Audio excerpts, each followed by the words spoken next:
Olá para você, é um prazer ter a sua companhia aqui no Boletim Legislativo desta segundona e vamos começar a semana bem informados, então fica com a gente porque hoje vamos falar sobre a espera por um transplante de órgão. Existe uma fila e vários requisitos que definem a posição de um paciente, mas a adesão de mais pessoas como doadores poderia ajudar e muito, viu?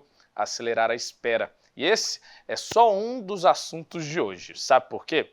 Olha só, foi em 11 de setembro de 1990 que foi criado o Código de Defesa do Consumidor. Ele é o principal mecanismo de proteção dos consumidores e é essencial para definir o papel de cada um dos lados quando pensamos na relação empresa e cliente. Mas quais os principais avanços do Código e as conquistas nesses mais de 30 anos em vigor no país? A gente se aprofundou no tema para mostrar por que essas regras e direitos são tão importantes. No balcão de atendimento, um livro chama atenção. É o Código de Defesa do Consumidor. Mas você conhece quais os direitos e deveres que tem nele? Claro, já ouvi sim. Eu fui proprietária de uma escola de idiomas há um tempo atrás e nós tínhamos o código bem na entrada, na recepção. Porque acima de tudo é um direito do consumidor também, poder comprar uma mercadoria com segurança, poder optar pelo direito dela se tiver algum problema e coisas do tipo, entendeu? Direcionar, né, o consumidor, se tiver alguma dúvida em relação ao que está sendo oferecido aqui para ele, forma de pagamento, qualquer coisa, né, qualidade de produto, tá lá.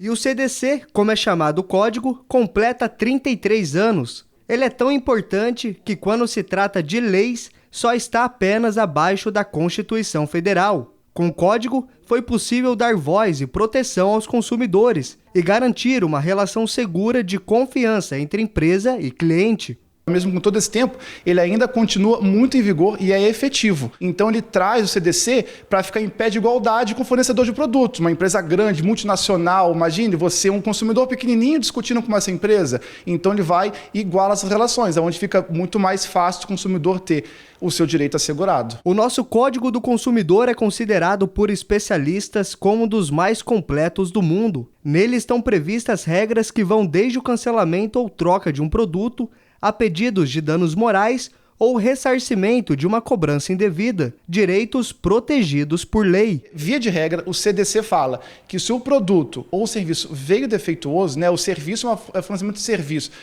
corte de cabelo, unha ou serviço bancário, enfim, ele é defeituoso, você tem um CDC para te resguardar. O produto, a compra de um carro, de um apartamento, às vezes tem acontecido muito. Você compra um apartamento, você vê avarias, você vê uma construção não tão boa. Você tem um CDC para te garantir. Com o avanço da tecnologia, o Código de Defesa do Consumidor precisou ser atualizado.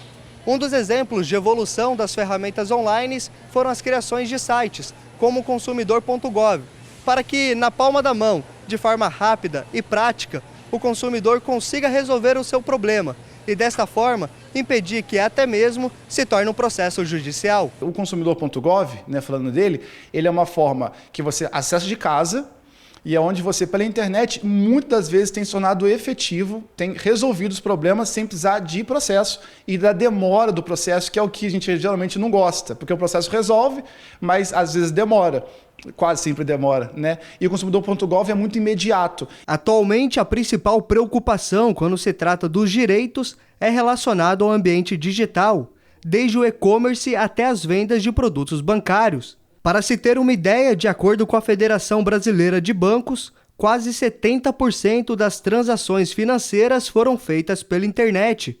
Por isso, é importante ampliar a discussão sobre o tema. Muito golpe. É muito desfalque financeiro, né? E aí você tem o aplicativo que o banco fornece e nem sempre é seguro. Então, aquele aplicativo não muito seguro facilitou, proporcionou o golpe. E aí você tem a queixa do consumidor e a negativa do banco. Não tem nada a ver com isso, foi um terceiro. E para evitar problemas entre empresa e cliente, a palavra de ordem neste supermercado é capacitação. Jefferson gerencia uma equipe com mais de 100 funcionários e todos passam por treinamento sobre os direitos do consumidor. Tem toda uma carga horária para ser cumprida e, lógico, ele está disponível para uma consulta esporádica também, né? Então esse curso ele também faz se entender quais são os deveres e os direitos, né, dos nossos clientes e dos nossos colaboradores. Para o vereador Rafael Pascucci, o poder público pode contribuir na divulgação das leis do Código de Defesa do Consumidor, para que a população possa ser cada vez mais consciente em relação aos seus direitos. Mas eu acredito que o Código de Defesa do Consumidor é uma das leis que quase todo brasileiro tem alguma noção, diferentemente de outras que às vezes tem impacto em todas as vidas, como nas relações de consumo, mas não são tão difundidas como o Código de Defesa do Consumidor. Mas claro que sempre, quanto mais informação, mais divulgação e mais debate sobre o assunto, melhor é para a sociedade. E com certeza, né, o Código de Defesa do Consumidor foi um avanço e tanto para o país, a segurança, né, para que clientes tenham os direitos garantidos. E ainda falando em direitos do consumidor, um órgão aqui no país que é referência no atendimento e reclamações e também dúvidas dos clientes é o Procon. E olha só, você sabe em quais ocasiões procurar o apoio do Procon e como fazer isso? Bom, a gente vai te ajudar com orientações, viu? O repórter Paulo Ricardo está lá no Procon e vai passar todos os detalhes para a gente. E aí, Paulo? Paulo, conta para a gente, você já passou por alguma situação que precisou procurar o Procon? Olá, Guerra, boa tarde e boa tarde também para todos que estão nos acompanhando aqui no Boletim Legislativo. Olha, quem nunca enfrentou um problema na compra de um eletrodoméstico ou então mesmo teve alguma questão com telefonia móvel, banda larga, hoje em dia são problemas que se tornam até comuns, né? Eu também já enfrentei esse tipo de problema, mas procurei o Procon, consegui resolver a situação na época e para poder ajudar outras pessoas que também possam estar passando por esses problemas, a gente vai conversar com o Alexandre Campos, ele que é diretor do Procon aqui de São José dos Campos, para falar um pouquinho do que faz o Procon. Então, Alexandre, qual que é a importância de existir o Procon? Boa tarde a todos. Nós fazemos orientação, né, aos consumidores. Agora a gente está fazendo uma orientação nas escolas e encerra nesta quarta-feira. 9 mil alunos que a gente orientou, a questão do consumo consciente e direitos básicos do consumidor. Abrimos reclamações também junto ao Procon aqui presencial e também de forma online e tiramos dúvidas por telefone dos nossos consumidores e fazemos a fiscalização dos fornecedores, supermercados, pós-gasolina, farmácias, pet shops, todos os comércios em geral da cidade, fazemos a fiscalização também. E quais que são as medidas desenvolvidas, né, pelo Procon para poder garantir os direitos do consumidor? Sim, aqui fazemos diretamente, primeiramente, no primeiro contato que nós temos com o consumidor, nós fazemos uma ligação, né, que nós falamos que é a preliminar, para tentar resolver diretamente com o fornecedor através de uma ligação de telefone. Ali a gente já resolve bastante as nossas questões. Se não houver uma resolutiva nesse momento, a gente manda uma CIP, uma carta de informação preliminar ao fornecedor. Aí também a gente resolve uma grande parte da parcela. O fornecedor ele é obrigado a responder ao Procon, né? Ele é convocado a responder sob pena de tomar uma autuação, inclusive, ele respondendo, o consumidor não ficando satisfeito, a gente marca uma audiência de conciliação. Tudo isso num prazo de 45, 60 dias, mais ou menos, a empresa já está aqui, né, sentando na nossa conciliação para esclarecer os fatos ao consumidor. Perfeito. E falando sobre as ações feitas pelo Procon também, para poder manter essa relação saudável, né, entre cliente e empresa, na hora que tem essa relação de consumo. Isso, a gente faz também a questão de orientação para os fornecedores. No começo desse ano nós fomos num shopping center da cidade, né? O shopping reuniu vários dos fornecedores e ali nós vamos à nossa fiscalização, eu também fui, e a gente deu uma palestra orientando os fornecedores justamente para ver uma relação de harmonia entre o consumidor e o fornecedor. E qualquer pessoa pode procurar o Procon se ela tiver algum problema relacionado ao direito do consumidor? Sim, nós estamos aqui, né, na Rua Paulo Setúbal 220, o antigo Fórum Estadual, né, das 8 da manhã às 5 horas da tarde, de segunda a sexta. E também no 151 ou 3909-1440. Tiramos dúvidas também dos nossos consumidores através desses telefones. Perfeito, muito obrigado, Alexandre. Então, Guerra e o pessoal que está aqui nos acompanhando, se você tem algum probleminha em relação ao consumo, tentou conversar com a empresa, não resolveu, pode procurar o Procon, que aqui eles vão te passar todas as orientações para poder ajudar o pessoal que está em casa. Então, um forte abraço, devolvo para você, Guerra. Muito obrigado, viu, Paulo, pelas informações. E olha só reforçando, o Procon funciona de segunda a sexta, lá na rua Paulo Setúbal, que é o antigo fórum. O endereço completo está aqui na tela e para quem quiser, também tem um atendimento digital pelo aplicativo Procon Digital ou então no site da Prefeitura pelo Procon Online.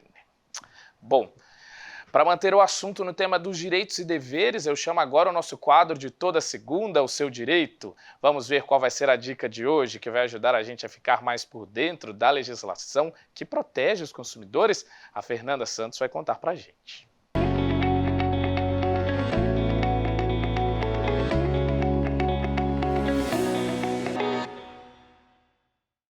Oi, seja bem-vindo ao Seu Direito. Aqui, a ideia é te esclarecer sobre algumas dúvidas jurídicas do nosso dia a dia.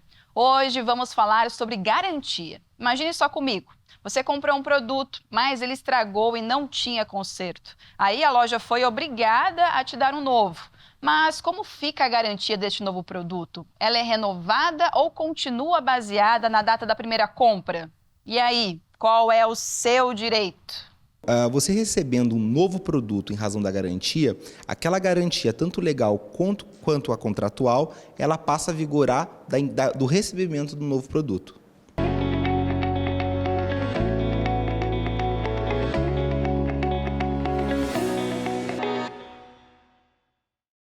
E nada melhor que aproveitar a segunda-feira para falar de emprego, né não? Então acompanha comigo a nossa agenda de serviços com as vagas de trabalho disponíveis no PAT de São José.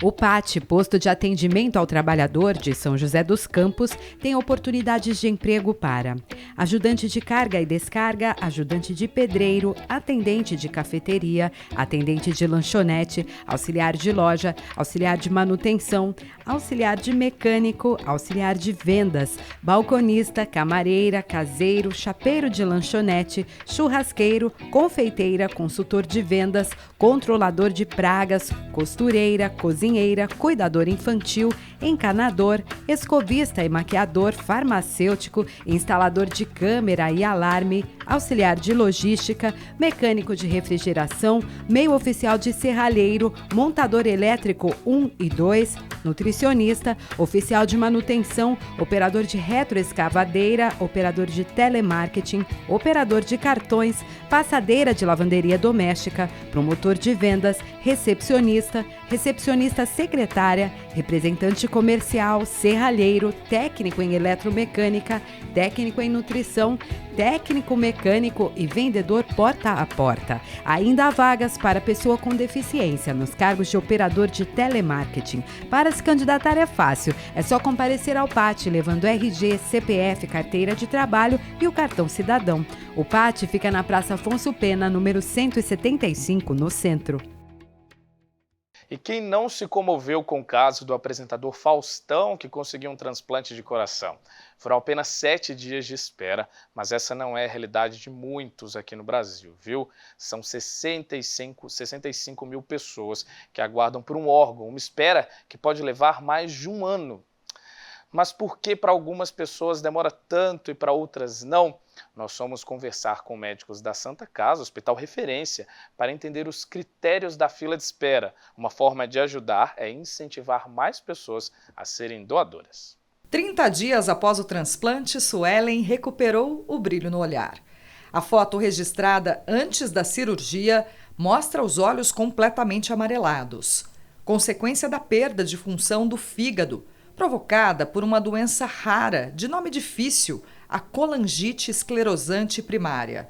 Ela já não tinha forças para nada. Eu não brincava mais com os meus filhos, eu não saía de casa mais, não podia dirigir. Dentro de casa mesmo, fazer serviço, não aguentava dobrar a barriga, tudo que eu fazia doía. Tanto é que eu falo que a dor da cirurgia, o que eu faço assim, não é a dor que eu sentia antes. Na primeira tentativa de transplante, houve rejeição. Na época, a irmã doou parte do fígado, mas o corpo de Suelen não aceitou. O caso, então, se tornou urgente e a inspetora de escola foi classificada como paciente com prioridade. Só assim veio a notícia que ela tanto aguardava. E se não fosse essa pessoa, não sei quem foi, se foi uma mãe que perdeu um filho, mas sou muito grata a essa pessoa. Por ser urgente, o transplante foi realizado no mesmo dia em que Suelen foi considerada paciente prioritária. O médico que coordena o programa de transplante da Santa Casa, onde aconteceu o procedimento, explica que a lista de espera obedece a critérios sérios e que não há possibilidade de furar a fila. Quando tem um doador, ele vai sair uma lista de receptores para esse doador. Em base a quê? Tipo de sangue, em base ao peso, em base à altura, em base a alguns outros parâmetros, como são tipos de doenças, e daí então são ofertados para as equipes de acordo aos critérios de gravidade. Um programa sólido, um programa auditado, um programa bem certo, transparente e que faz muito bem para o transplante do fígado. A Santa Casa é referência em transplante de fígado. Desde que o programa começou, em 2019, 444 pacientes já foram transplantados. Hoje, 40 pessoas aqui da região do Vale do Paraíba aguardam na fila e dependem da solidariedade para receber o órgão. Referência na captação de órgãos no estado de São Paulo, o Hospital Municipal de São José dos Campos fez em 2022 50 captações, entre coração, rins, córneas, fígado e tecido. Número que poderia ser muito maior não fosse a taxa de recusa, que atingiu 55% no ano passado. Ou seja, mais da metade das famílias de potenciais doadores não aceitaram doar. Eu acredito que é talvez um pouco de falta de conversa, de educação, saber que a morte encefálica não tem mais retorno, porque já morreu o cérebro já morreu e não tem mais como a pessoa voltar a viver ou a ter uma oportunidade de se recuperar. Acho que a educação é importante, tanto para a pessoa que vai doar, como para os hospitais, saber, monitorizar as pacientes que estão internados graves, que entraram em morte encefálica e que sejam avisados para a central de transplante que existe um doador. No Brasil, mesmo que o paciente já tenha manifestado a intenção de doar, isso só acontece com a autorização dos familiares. Por isso, em São José, uma lei aprovada pela Câmara autoriza a inclusão de texto de estímulo à doação em receituários, encaminhamentos médicos, campanhas publicitárias e informativos impressos e digitais. O objetivo é levar informação para salvar mais vidas. Nós temos que trazer a boa informação e aí utilizar tanto do Poder Legislativo, do Poder Judiciário, do Poder Executivo, através das secretarias afins, no caso, por exemplo, a Secretaria de Saúde, porque é muito importante. Eu fico imaginando famílias que querem se cadastrar como doadores, por exemplo, vendo essa enxurrada de mentiras e inverdades, elas ficam inseguras. Então o poder público tem que trabalhar para dar essa segurança. A história do Robson foi transformada por um gesto de amor ao próximo. Foram 5 anos de sessões de hemodiálise na espera por um rim. Período de restrições. Líquidos apenas 500 ml por dia. Um copo de água a mais significava risco de morte. Às vezes quando eu saía, às vezes eu chegava até a desmaiar na rua, né? Porque às vezes a pressão caía do nada. Então era muito difícil, né? Então assim, eu vivia sempre, mais dormia, né? Do hospital para casa. Então assim, saía muito pouco, porque era muito cansativo. Em 2015, ele conseguiu o transplante e hoje tem uma vida normal. Não se cansa de agradecer quem um dia disse sim à doação. Mas enfim, eu coloquei ele na minha oração, né? Coloquei assim, porque assim, é muito grato, reza pela família, né? A gente não sabe quem que é, mas a gente percebe a importância, né? Eu falei assim, nossa, meu Deus, como eu gostaria de reconhecer, ver pessoalmente, abraçar essa família que fez isso. E agora, com foco na inclusão, um projeto aprovado do vereador Renato Santiago quer criar aqui em São José um centro de estudos sobre autismo. A ideia é promover em um único espaço um local voltado para capacitar professores e outros profissionais sobre os cuidados e as particularidades dos alunos autistas. A meta é garantir que esses alunos sejam acolhidos de maneira correta, para que a escola e outros serviços, de fato, contribuam com o desenvolvimento de quem tem autismo. Rafael concluiu o ensino superior em designer gráfico. Mas antes de receber o diploma, a trajetória de estudos não foi fácil. Diagnosticado com autismo somente aos 21 anos, ele sofreu com a falta de orientação adequada na escola. Eu tive muito problema com bullying. Professores não sabiam o que fazer, ajudar às vezes, né? Você tem todas as questões assim, do próprio autismo mesmo, daí eles acabavam até mesmo, às vezes, fazendo parte do bullying ou não tentando... Em vez de ajudar, tipo assim, acabavam tirando, não fazendo nada. A família buscava respostas para a dificuldade de aprendizagem. Foram anos de reprovação e notas baixas, até que ele decidiu concluir o ensino médio pelo Sistema de Educação para Jovens e Adultos. E o resultado surpreendeu. Ele foi fazer exame supletivo, aqueles que você pega, estuda e faz. E ele passou. Aí você falou, mas como que se ele não aprendeu? Como que ele conseguiu passar? Aí fomos procurar um terapeuta específico com conhecimento do transtorno, né, do autismo. A partir daí, o Rafael começou a ter um outro desenvolvimento. Só que ele já estava com 21 anos.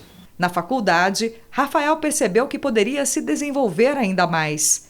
É que durante o curso, ele tinha apoio de uma equipe preparada para atuar com estudantes autistas. O desempenho escolar nunca tinha sido tão satisfatório. Minhas notas lá, comparado assim na escola, eram muito melhores. Eram sempre tipo assim, digamos assim, 100, era sempre tipo assim 80, 70. Eu conseguia até mesmo ajustar meu período de estudo, meu período de trabalho. Foi lá que eu consegui verdadeiramente assim me achar. As dificuldades enfrentadas por Rafael ao longo da vida escolar são semelhantes às de muitos alunos com um transtorno do espectro autista. O distúrbio é caracterizado por um desenvolvimento atípico, o que exige uma abordagem específica no processo de ensino. E isso requer, sim, formação especializada quanto à forma como se faz o manejo de uma criança com TEA, de um aluno com TEA. Como que ela recebe a informação, como que ela se comunica, como que ela interage com o ambiente.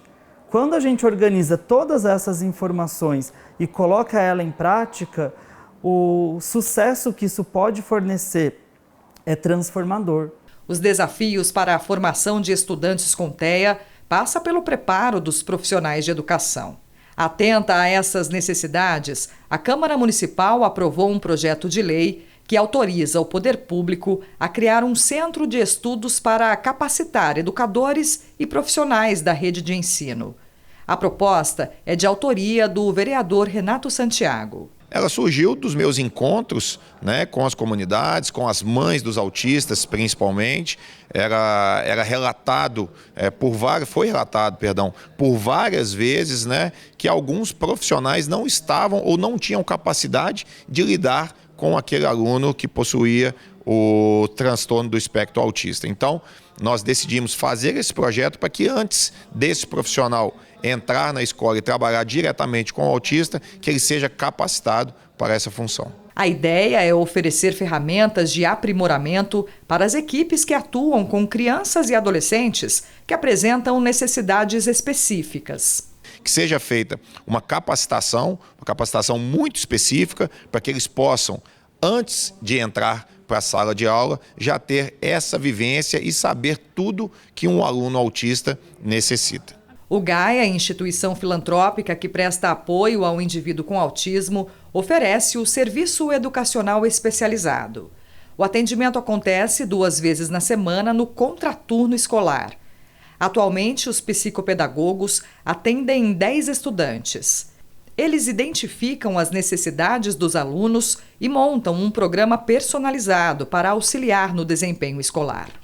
Então a primeira coisa que nós fazemos é o contato com a escola para entender como essa criança está se desenvolvendo dentro do contexto escolar do qual ela está inclusa. Depois, nós temos a adequação e adaptação curricular que é feita das atividades do currículo que essa criança está recebendo na escola. E aqui ela vai receber as adequações necessárias, respeitando as suas características e as exigências ali que o TEA traz. E terceiro, a relação de parceria com a família. Rafael é prova de que profissionais especializados podem fazer a diferença no futuro de pessoas com autismo. Professores da faculdade que me motivaram, assim, tipo, me mudaram, assim. Quando eles fizeram, quando eu tive apoio, toda essa questão de aproximação do professor e tal, mudou minhas notas, como eu fui na faculdade, como eu me saí, assim, no ensino, a diferença é grande. E vamos falar do tempo, como será que ficam as temperaturas para essa segunda e também amanhã, terça-feira? Segunda-feira de sol com nuvens que aumentam com o decorrer da tarde. Há pouca chance de chuva. A máxima é de 30 graus e a mínima é de 17. Amanhã, terça-feira, o dia também promete ser de sol com algumas nuvens. A máxima esperada é de 30 graus e a mínima de 18. Pouca chance de chuva. E é isso aí, pessoal. Valeu pela companhia nessa segunda. Já desejo a todos uma ótima semana. Espero vocês amanhã no nosso jornal especial de 10 anos da TV Câmara. Olha, vai estar muito legal, viu? Vocês não podem perder. Então, recado dado. Amanhã, 2 horas da tarde, temos um compromisso marcado, viu? Para contar um pouquinho da nossa história. Aqui estão as nossas redes sociais, então segue e curte aí todos os nossos canais. Vocês ficam agora com Hora do Esporte. Até amanhã.